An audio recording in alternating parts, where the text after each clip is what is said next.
लेने के बाद शपथ ग्रहण लिए हैं, तब से हमारे मन में एक बात आई कि कोई जनप्रतिनिधि जिसको जनता अपना अमूल्य मत देकर सदन के अंदर भेजता है, उसके द्वारा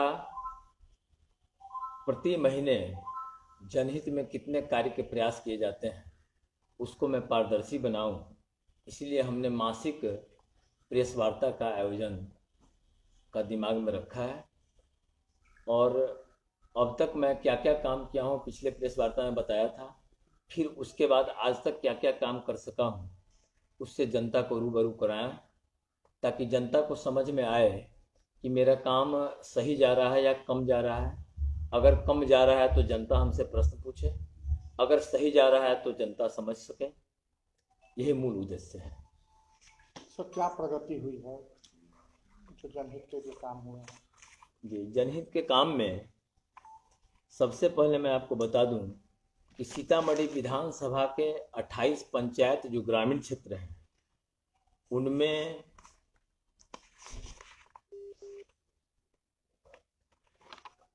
लगभग 80 रोडों का हमने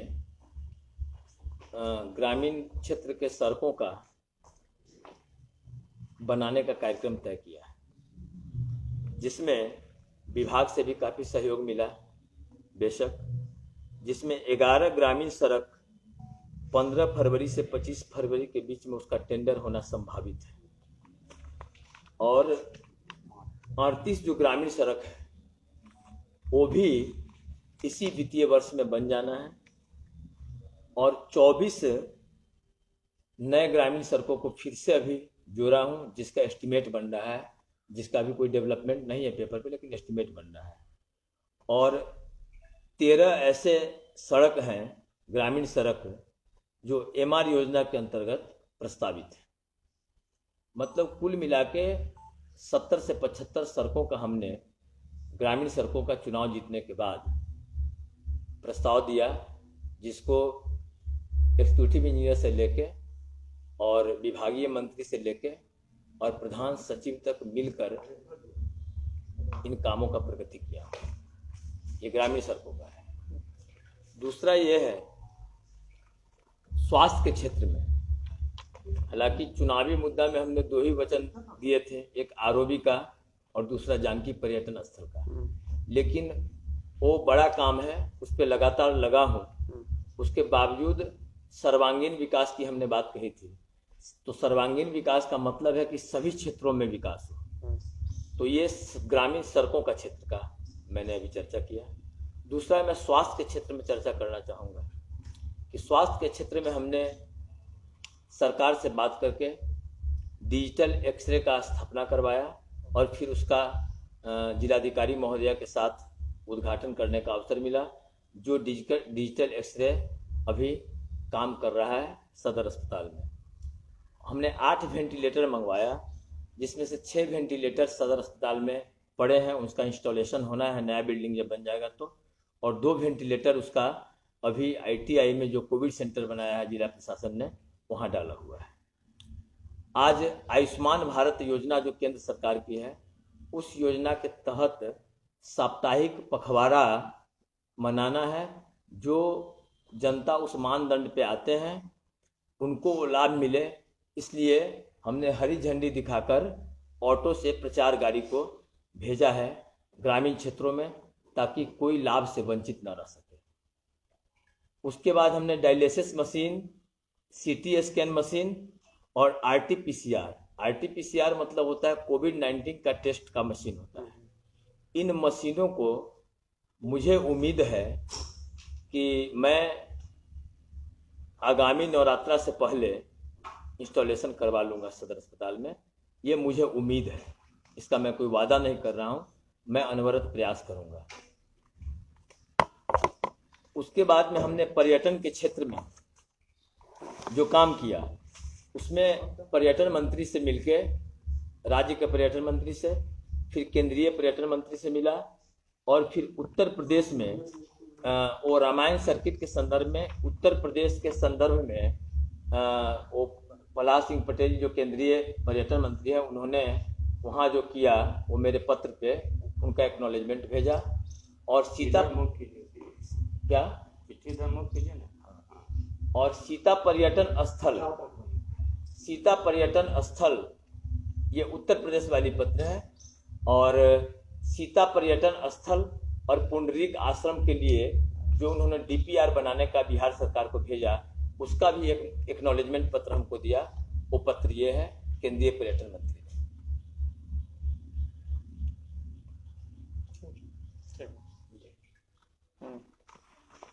उसके बाद हमने कई विभागों का मतलब संपूर्ण विभागों का सर्वांगीण विकास के लिए हमने प्रयास किया। तो वैसे लोग जिनको भूकंप में पिछले वर्ष 2015 में मकान क्षतिग्रस्त हुए थे और उनको अभी तक क्षतिग्रस्त का पैसा आपदा प्रबंधन से नहीं मिल सका, उसके लिए हमने डीएम से मिलके ये पत्र लिया और आपदा प्रबंधन में राज्य सरकार में राशि आवंटित हो उसका प्रयास हम जारी रखे हैं। इसमें अभी काम पूर्ण नहीं हुआ, हमारा प्रयास चल रहा है जो डीएम से मिलकर मैंने पत्र लिया। उसके बाद जनता के काम में विलंब न हो उसके लिए हमने अपने विधानसभा क्षेत्र के प्रखंड विकास पदाधिकारी से रिपोर्ट मांगा कि कितने कर्मचारियों की कमी है, उसका आप मुझे सूचना दें ताकि मैं वहां बात करके प्रयास करूं कि अपने विधानसभा क्षेत्र में कर्मचारियों की अनुपलब्धता नहीं हो जिसके कारण जनता का काम बाधित नहीं हो। उसके बाद रेलवे ओवरब्रिज के संदर्भ में तमाम कई तरह की त्रुटियों को पूरा करवाते हुए चीफ इंजीनियर रेलवे से ये पत्र रेल मंत्रालय में भिजवाया हूँ और अभी मैं रेल मंत्रालय में लगातार प्रयास कर रहा हूँ कि वहाँ से सैंक्शन होकर यहाँ पीडब्ल्यूडी में आ जाए ताकि वो यहाँ टेंडर हो सके समय। सर क्यों लंबित है ये जो ओवरब्रिज का जो आरओबी का? हाँ, आरओबी का लंबित इसलिए है कि यहाँ से जब पुल निर्माण निगम ने एस्टीमेट बना के भेजा तो वो एस्टीमेट यहाँ पड़े रह गए कई वर्षों तक। कोई आदमी उसके पीछे जैसे कहते हैं चेज करना कहते हैं ना, उस तरह से वो नहीं हो सका जिस कारण से लंबित रह गया। फिर रेल में जाता था तो पथ निर्माण वाला जब रेल में भेजा तो रेल में बरसों बरस पड़ा रह गया, कोई आदमी उसको फॉलो अप करने वाला नहीं मिला, इस कारण इतना लंबा समय लगा। और जब हम फॉलो अप करके आए तो राशि 4 गुना 5 गुना बढ़ गई। तो अब वहां पे रेलवे बोर्ड इस पे विचार कर रही है कि आखिर इसका वो निरीक्षण करवा रही कि आखिर 5 गुना राशि बढ़ जाना, बहुत बड़ी राशि का बढ़ जाना एस्टीमेट में, तो इस पे वो विचार कर रही है, उसमें विलंब लग रहे हैं और मैं लगातार प्रयास में हूँ। सर क्या उम्मीद है? मैं उम्मीद करता हूं कि 2023 तक निश्चित रूप से कार्य आरंभ हो जाएगा। तो कार्य आरंभ होने में 2 साल और लगेंगे शुरू होने में? जी मुझे ये उम्मीद है। आप मेहनत कर रहे हैं उसके बाद? जी वरना जमाना लग जाते हैं। ये तो मैं नहीं बता सकता कि कितने लग जाते हैं, लेकिन मेरा जो हमारी जो समझ है, मैं तो अपनी ही समझ से बात करूंगा और मैं ऐसा कोई बात नहीं करना चाहूंगा जो फिर बात फेल हो। ये करना मेरे स्वभाव में नहीं है, इसलिए मैं इतना त्रुटि होने के बाद भी इतना समय क्यों लग रहा है ओवरब्रिज? इतना त्रुटि में ही तो समय लगता है ना, तो सब जब सही होने के बाद भी इतना लेट लग रहा था। तो बताया ना हमने कि जो राशि आवंटित था पिछले बार के उसमें, उसके बाद में 5 गुना राशि बढ़ गया। तो आखिर सरकार की पैसा जहां लगेगी वहां सरकार का विभाग विचार तो करेगा कि आखिर इतना क्यों बढ़ा, क्यों पूर्व की राशि क्या थी? जी पूर्व की राशि क्या है उसे दिखलाइए, बताइए। पूर्व की राशि लगभग 14 करोड़ समथिंग थी। अभी कितना राशि आया है? अभी इसका एस्टीमेट बना 85 करोड़ 71 लाख। 85 करोड़। हाँ अब रेलवे उसे मंथन कर रही है। हाँ, रेलवे अब इस पे पूर्व में भी सरकार आप ही की थी, एक नगर विधायक राजद के थे, बाकी तमाम लोग सिस्टम सरकार सब जेडीयू और बीजेपी के थे। फिर इतना लेट हुआ कैसे? आपने कहा किसी ने बुस्टअप नहीं किया। नहीं, मैंने कहा नहीं कि बुस्टअप नहीं किया। मैंने ये कहा कि मुझे लगता है कि जिन प्रकार से फॉलो अप करना चाहिए उस प्रकार से नहीं कर सका। बुस्टअप और फॉलो अप शब्द में काफी अर्थ में अंतर हो गया। और उसके बाद में हमने सीतामढ़ी विधानसभा के बाद फिर सीतामढ़ी जिला पे नजर डालना चाहा। तो सीतामढ़ी जिला में मैंने डीएम मैडम से मांगा कि विधानसभा के बाद जिला को भी देखूंगा, तो जिला नजारत प्रशाखा में कितने कर्मियों की कमी है उसका सूची मांगा पूरे जिले स्तर पे। ये सूची डीएम मैडम ने उपलब्ध करवाई और अब हम इस पे प्रयास करेंगे कि इसमें कितना अधिक से अधिक लोगों को हम अपने जिला में ला सकें, ताकि कुछ तो प्रगति बढ़े। अभी जो प्रगति का रफ्तार है उसमें कुछ तो तेजी हो। सपोज करिए कि 10 लोगों का रिक्वायरमेंट है, अगर मैं 2 भी ला दिया तो 2 तो प्लस ही हुआ अपने जिला के लिए ना, ये मेरी समझ है। उसके बाद अनुमंडल, प्रखंड और अंचल, जहां जहां कर्मचारियों की कमी है उसमें हमने वो मांगा उन लोगों से, और मैं इस पर भी प्रयास करने वाला हूं। उसके बाद में एसपी साहब से हमने मांगा पुलिस बलों की कमी का कितना कमी है, जिसके कारण चुस्त दुरुस्त प्रशासनिक व्यवस्था नहीं होती है, आपराधिक घटनाएं होती है। तो आपके कमियों को हम पूरा कर दें तब आपसे सवाल करने में मुझे अच्छा लगेगा, मुझे ऐसा लगता है, क्योंकि सभी तो समाज के ही लड़के हैं ना, आईएएस, आईपीएस, पॉलिटिशियन, पत्रकार, सभी तो इसी समाज से आते हैं। तो जो ह्यूमैनिटी के हिसाब से मानव का जो कार्य का सीमा है उस सीमा में ही कर पाएगा। तो मैंने एसपी से भी मांगा, एसपी साहब भी दिए हैं। और उसके बाद हमने आईजी ट्रैफिक से मिलके जो वो प्रॉब्लम है जाम वाला, उस प्रॉब्लम पर ही बात किया। तुरंत आईजी ट्रैफिक ने एक्शन लिया, एसपी के नाम से चिट्ठी आया, एसपी से मेरी बात हुई। उन्होंने कहा कि मैट्रिक एग्जाम और इंटर एग्जाम के बाद मैं चुस्त दुरुस्त करूंगा। प्रसन्नता की बात यह मुझे लगी कि हमने 10 ट्रेंड जवान मांगे थे और उन्होंने जब मीटिंग किया तो 39 जवानों को ट्रैफिक के सिस्टम में लगाने का बात कहा। ये सब मैं प्रयास कर रहा हूं अपने विधानसभा क्षेत्र के लिए। आए दिन अतिक्रमण को लेकर मैंने स्पष्ट एसपी साहब से कहा। एसपी साहब ने कहा कि अतिक्रमण को प्रशासन हटाती है, फिर से अतिक्रमण करने वाले उस पर रख देते हैं। मैंने कहा ये तो बहुत साधारण बात है, ये तो इसका तो एकदम इजी सॉल्यूशन है। उन्होंने कहा क्या? मैंने कहा कि जहां हम अतिक्रमण हटाते हैं वहां सरकार के बल अगर लगते हैं तो निश्चित रूप से जनता की पैसा लगती है। मतलब कोई फोर्स, कोई पुलिस, कोई अंचल का अमीन कहीं कोई जाता है तो जनता का ही पैसा जाता है उनके सैलरी में। तो जनता का पैसा लग करके और अतिक्रमण हटता है, और फिर से अतिक्रमण करने वाले उसको अतिक्रमण करेंगे तो उस हालत में उनको आप फाइन काटिए, अपने आप सुधार हो जाएगा।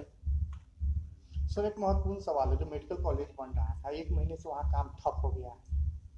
जो जानकारी मिली है उसके हिसाब से कि वहाँ जो सॉइल टेस्ट होता है कोई जमीन का, वो उसकी गुणवत्ता ठीक नहीं है, उसको भेजा गया है दोबारा जांच के लिए। तो क्या इस संदर्भ में आपको जानकारी है क्या? नहीं, इसके संदर्भ में मुझे कोई जानकारी नहीं है, परंतु आपने जो प्रश्न किया उस पर मैं आश्चर्य व्यक्त कर सकता हूँ कि अगर एस्टीमेट बना, अगर उस पर योजनाएं बनी, तो जो भी इंजीनियर्स टेस्ट किए होंगे तो उन्होंने जांच करके ही बनाया होगा।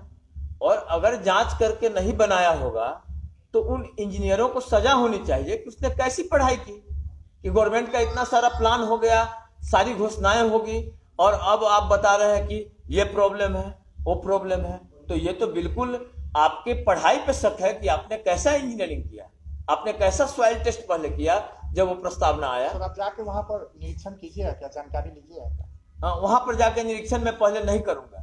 मैं पहले जाकर पटना जाने वाला हूँ, विधानसभा का सत्र खुलने वाला है, मैं पहले वहां जाकर कार्यालय में निरीक्षण करूंगा। क्योंकि कभी कभी होता क्या है कि गांव में हम लोग बचपन में थे तो लोग कहता था कि पहले कान को देखे कि पहले कौवा को देखे, कि कौवा कान ले गया तो कान को देखा जाए कि कौवा को। तो बचपन से हम लोगों ने सीखा है पहले कान को देखना है तब कौवा को। सर इस मामले में आपने जो अभी बात सर वहाँ पर तो अधिकारी है जो विधायक प्रोजेक्ट से बात मैनेजर भी किया, तो क्या बात है, मंत्री से बात आपने की, क्या बात हुई? नहीं, मंत्री जी ने कहा कि मेरी जानकारी में ऐसी तो कोई बात नहीं है कि वहाँ कोई काम बाधित हुआ है। हम गए थे सर वहाँ पर, आज वहाँ पता चला है 1 महीने से वहाँ पर काम ठप है। और वहाँ पर कुछ प्रोजेक्ट से जुड़े हुए कुछ लोग भी थे, उन्होंने भी यही जानकारी दिया। तो आप तो जाके वहाँ पर भी उस अधिकारी से भी फोन से भी बात कर सकते नहीं, हैं। मैं तो चाहूंगा कि आप हमको नंबर दे। नंबर दो ना, नंबर तो उसका नहीं, उसका लिए नहीं, वही हमसे मांग रहे थे, फोन कर रहे थे। आगे नहीं, अब तक हमने 3 महीने में इतना काम किया है। मैं अपने ईमानदारी से, परिश्रम से, मेरी जो क्षमता थी उसके हिसाब से ग्रामीण सड़क, स्वास्थ्य, चुनावी वायदे, नगर में जल जमाव, सीतामढ़ी शहर में ट्रैफिक व्यवस्था, और आपको यह जानकर प्रसन्नता होगी कि नगर पालिका के जो एग्जीक्यूटिव ऑफिसर हैं, मैंने डीएम से आग्रह किया कि 3 ऑटो स्टैंड बनवाइए, ऑटो के कारण भी बहुत जामें लगी रहती है। तो उन्होंने सीधा एग्जीक्यूटिव अफसर को बोला कि आप विधायक जी से बात करिए। उन्होंने हमसे बात किया तो मैंने सुझाया कि तत्काल जो नगरपालिका बस स्टैंड है उस बस स्टैंड में पूर्व और दक्षिण का जो पोर्शन है वो बस से भरी हुई नहीं होती है, खाली होती है। तो तत्काल मेहसौल चौक जो 3 रोड को टच करता है, जिस कारण वहाँ जाम रहता है, वहाँ का उपयोग तत्काल आप यहाँ कर लें। रीगा तरफ और जानकी स्थान जो जाम रहता है उसका उपयोग तत्काल आप रीगा सरकारी बस स्टैंड के जमीन में कर लें। और नगर के मध्य में एक औषधालय था, वो आयुर्वेदिक औषधालय, वो औषधालय बंद पड़ गया, भवन क्षतिग्रस्त हो गए, उसकी कोई सार्वजनिक उपयोगिता नहीं है। इसलिए मैंने आग्रह किया कि जब तक आपके अमीन पूरे नगरपालिका क्षेत्र में कहाँ कहाँ सरकारी जमीन है उसका ब्यौरा नहीं देते हैं, तब तक आप उसको भी अमीन से नापी करा के अतिक्रमण से मुक्त करवा के और महंसा चौक के जाम में वो आपका सहायक हो जाएगा। लगभग 3-3.5 कट्ठा जमीन मेरी जानकारी में है, लेकिन एक्यूरेसी तो अमीन बताएगा। देखिए टंडसपुर में जो जमीन लिया गया बस स्टैंड के लिए, उसका क्या कोई अभी तक अद्यतन स्थिति मालूम है आपको? नहीं, हमको नहीं मालूम है। मुझे टंडसपुर के संदर्भ में जब राजीव रोशन जी हैं डीएम थे उस समय भी मैंने बात किया था। जब मैं एमएलए नहीं था उस समय राजीव रोशन जी से बात किया था। राजीव रोशन जी ने कहा था कि बहुत जल्दी हम लोग समाधान निकालेंगे। रंजीत कुमार से मेरी बात नहीं हुई थी, मेरी बात राजीव रोशन जी से हुई थी। तो राजीव रोशन जी ने कहा था कि वहाँ कुछ सामाजिक समस्या होगी जमीन की उपलब्धता की। तो मैंने कहा था आप समस्या तो बताइए, मैं तो आपकी सेवा को हमेशा तत्पर हूँ, लोगों से कोऑर्डिनेशन करूंगा, उनसे बात करके समझाऊंगा, उसका समाधान निकालूंगा सब लोग। 55 लाख टेंडर के लिए आया था रुपया, और वहाँ पे कुछ 80 लोगों के घर है। एक सवाल है, बहुत बड़ा सवाल।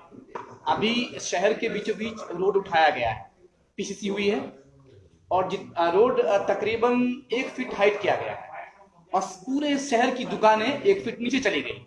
अब जब बरसात का मौसम आएगा तो सड़क पे तो पानी नहीं लगेगी, लेकिन जितनी भी दुकानें हैं तमाम दुकानों में और तमाम मकानों में पानी घुस जाएगा।